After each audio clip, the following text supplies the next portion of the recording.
고린도 후서 11장 1절 원컨대 너희는 나의 좀 어리석은 것을 용납하라. 청컨대 나를 용납하라.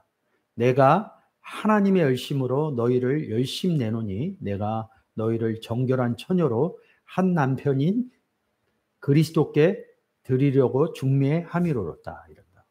여기서 내가 누구예요? 바울이죠. 바울만 생각을 해요. 바울이 이제 복음 전하는 얘기를 하거든요. 여기에 내가를 이 영접해서 복음 전하는 나라고 보질 못하는 거야. 우리가 바울과 같이 복음을 전해야 된다는데 여기서 읽는 것서부터가 내가를 바울로만 보는 거예요. 여기에서 자기가 성경이 보여지면 이 내가가 자기 자신으로 보여야 됩니다. 바울이 누구를 소유했는데요? 하나님과 예수 그리스도 소유했다고요. 담의 색상에서 빛보다 더 밝은 빛을 봤다는 것은 뭐냐면 영접하는 자가 됐다는 거예요. 하나님이 세상을 이처럼 사랑하사 독생자를 하늘 통해서 줬다는 거예요. 이 사건이 되고 나서 친지한테 가라지 않고 아라비아로 3년 동안 있었다. 왜 3년을 썼을까요? 설명해 놨으니까 유튜브 찾아서 들으시면 좋을 것 같습니다. 내가 나로 보여진다면 바울이나 나나 바울을 무시하고 그러는 거 아닙니다. 절대 오해하시면 안 됩니다. 위대한 선지자이고 위대한 복음 전하는 자입니다.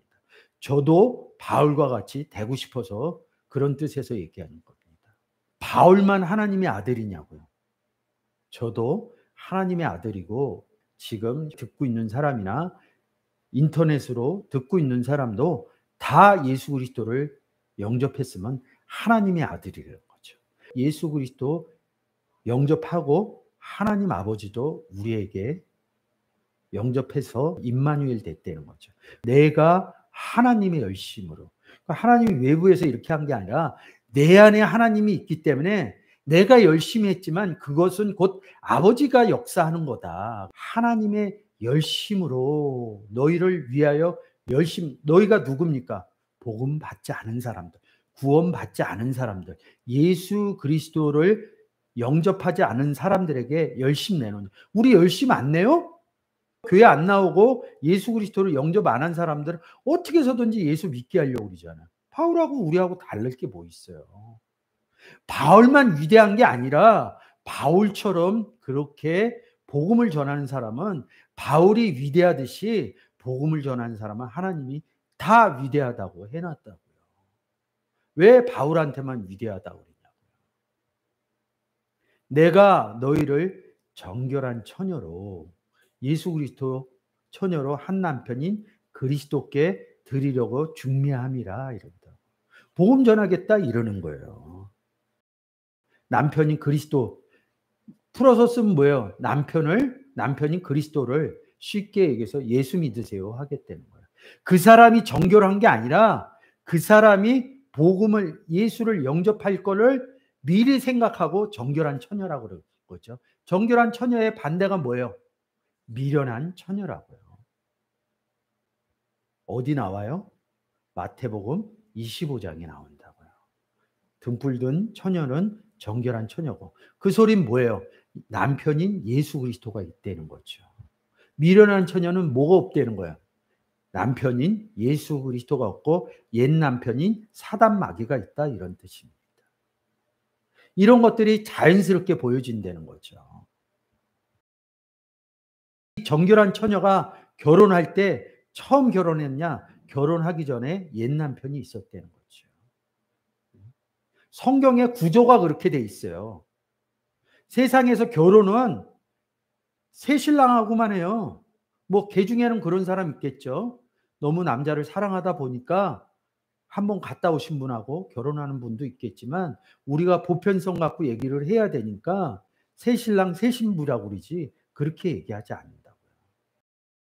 성경은 헌신부하고 새 신랑하고 결혼한다고요.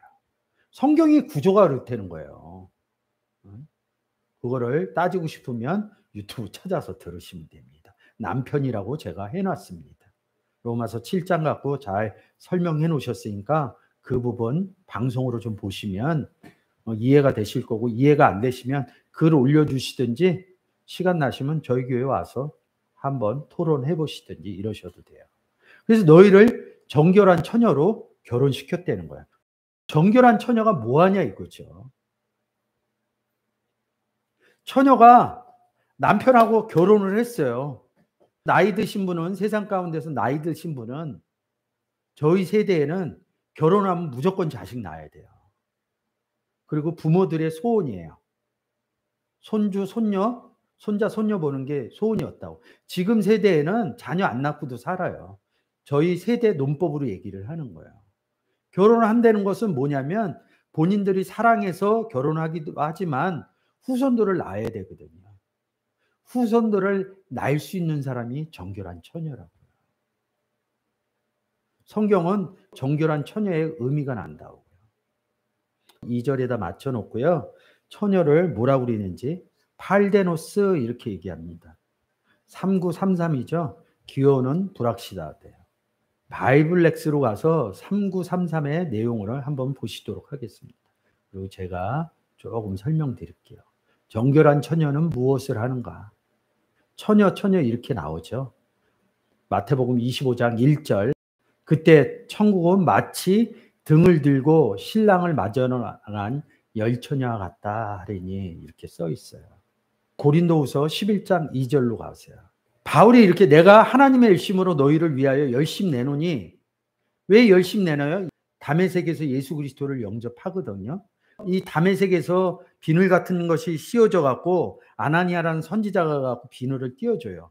그 다음에 제일 먼저 한 게 뭐냐면 다메섹으로 돌아가서 다시 다메섹으로 가서 거기에 주의 제자들이 있어서 예수 그리스도의 복음을 전하는 거예요. 복음을 전하는 내용이에요.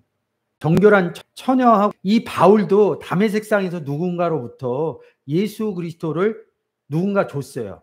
이 바울도 정결한 처녀가 됐다고. 예수하고 결혼을 했으니, 예수 영접했으니까 우리도 예수 그리스도하고 결혼을 했죠. 그래서 우리도 정결한 처녀예요. 예수 그리스도 입장에서 보면 이 정결한 처녀가 뭐하냐 이거야. 바울도 정결한 처녀라고요. 나도 정결한 처녀, 여러분도 정결한 처녀, 이 방송을 보고 계신 분들도 정결한 처녀. 내가 예수하고 결혼했으면 뭐를 해야 되느냐? 자식을 낳아야 돼요. 고린도전서 4장 15절.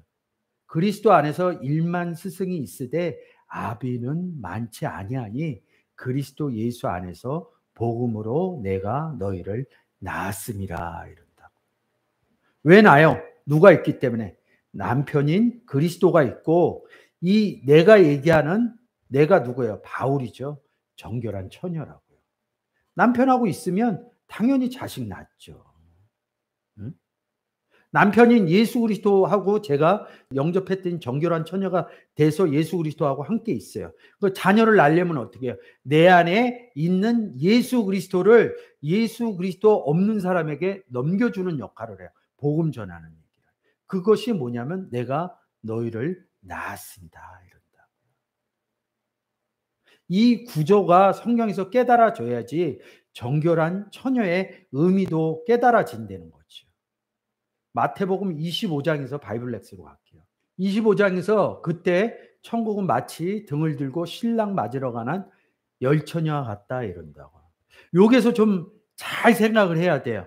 이 처녀는 팔데노스죠.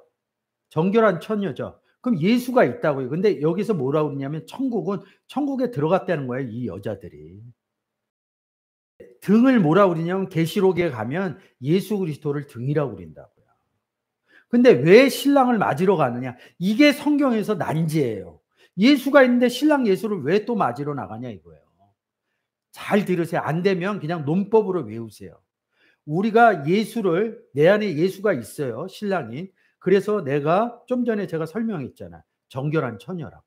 그럼 신랑이 안에 있잖아요. 우리가 자녀를 낳는다고 그러잖아요. 자녀를 낳으려면 어떻게 해요? 예수 그리스도가 없는 사람에게 내 안에 있는 예수를 넘겨주는 거예요. 예수 믿으세요? 그랬더니 이 사람이 믿었네? 믿었어요? 예수 없었던 사람도 정결한 처녀가 돼서 남편인 예수 그리스도가 있고 나도 있어요. 이건 똑같아요. 근데 왜 신랑을 맞으러 나가냐 이거예요. 이때 요한복음 15장의 의미를 집어넣어야 돼. 아버지는 농부요, 예수 그리스도는 포도나무요, 나는 정결한 처녀는 뭐예요? 가지니. 농부인 아버지가 농사를 지면 열매가 달라붙죠. 그 열매가 가지에 달라붙잖아요. 영접한 사람이, 예수가 있는 사람이 가지인 나한테 달라붙는 것을 뭐라고 그러냐면 신랑 맞으러 나간다. 이거는 성경이 깨달아져야지, 깨달아져요. 제가 깨달아진 부분을 저는 얘기해 줄 뿐이에요. 여러분들이 찾아가서 봐야 돼요. 그리고 맞으러 나간다 이럴 때 미래라는 타싱을 써요. 꼭 미래라는 걸 써요.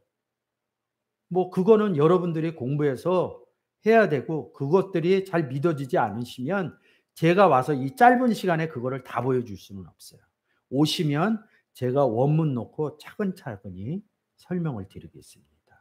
그러니까 신랑 맞으러, 몸 밖에 있는 신랑을 맞으러 나간 게 아니라 신랑을 줬더니 예수 없는 사람들이 예수를 영접을 했어.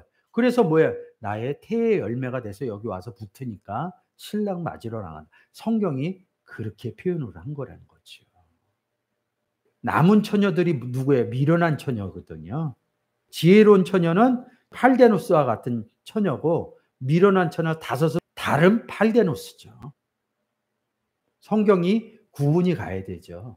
고린도후서 11장 4절에 다른 예수, 다른 영, 다른 복음 할 때처럼 팔데노스도 다른 팔데노스가 있다는 거죠. 그래서 처녀라는 단어를 25장 11절에 그 후에 남은 처녀들, 그리스도 안에 신랑 맞지 못한 남은 처녀들 이런다. 성경이 공부하지 않으면 죄송한데 슬기로운 처녀가 언제 가요? 밤에 간다고. 왜?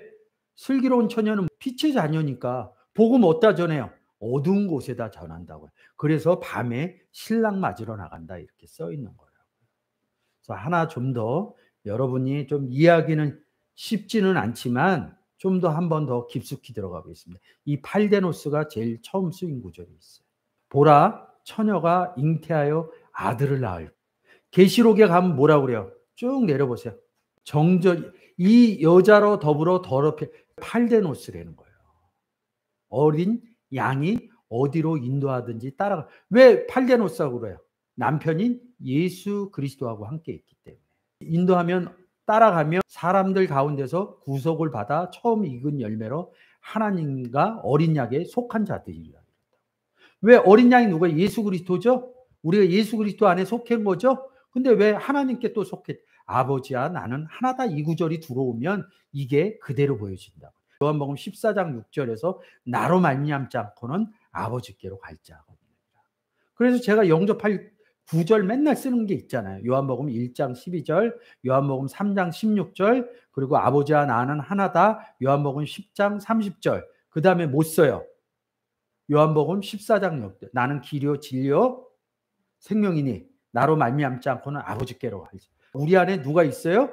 예수 그리스도와 하나님이 있다. 그래서 뭐예요? 우리는 죄 사함을 받았다. 그래서 하나님이 우리와 함께 계시다. 그게 뭐라고요?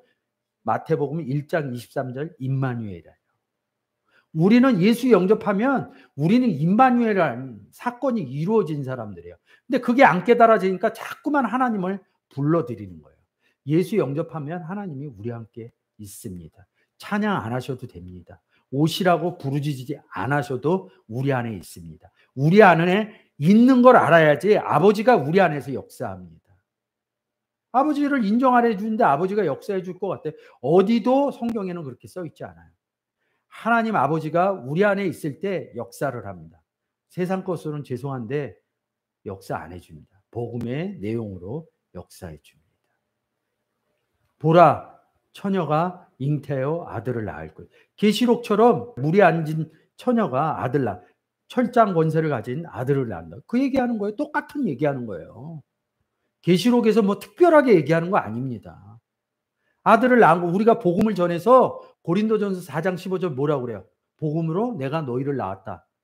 우리가 예수 그리스도를 영접함으로 인해서 우리가 하나님의 아들이 됐죠. 근데 우리가 나가서 예수 믿으세요 그래갖고 이분이 예수를 믿었어. 그러면 그 사람 하나님의 아들 되는 거거든요. 보라, 팔데노스가 잉태하여 아들을 낳을 것이나. 그럼 여기서 잉태한다 그러니까 남자하고 잔다 이거로 본다고. 잉태는 낳는 부분으로 가는. 우리는 잉태가 돼 있는 거예요. 말하면 잉태되는 거예요. 말하면 예수 믿으세요 이렇게 하면 잉태가 되는 거예요. 근데 어떤 논법을 끌고 와요? 사람의 논법으로 끌고 오는 거예요. 남녀가 자야 정자와 난자가 만나서 잉태. 그거는 세상에서 사람과의 관계에 자녀를 낳는 법을. 그러면 딸을 낳을 것이요 이렇게 써야죠. 근데 성경은 아들 중점적으로 아들을 낳을 것이요. 그 이름을 그분이 예수 그리스도를 영접을 했어요. 그럼 예수만 영접했나요? 그 안에 있는 아버지도 영접을 한 거예요. 이를 번역한즉 하나님이 나와 예수 그리스도와 셋이서 함께 있다. 저도 그러면 영접하는 사람도 그렇게 됐다는 거죠. 팔데노스의 역할은 복음을 전해서 잉태하여 아들을 낳는 복음으로 내가 너희를 낳았다. 이 부분까지 가야 정결한 처녀가 된다는 내용입니다.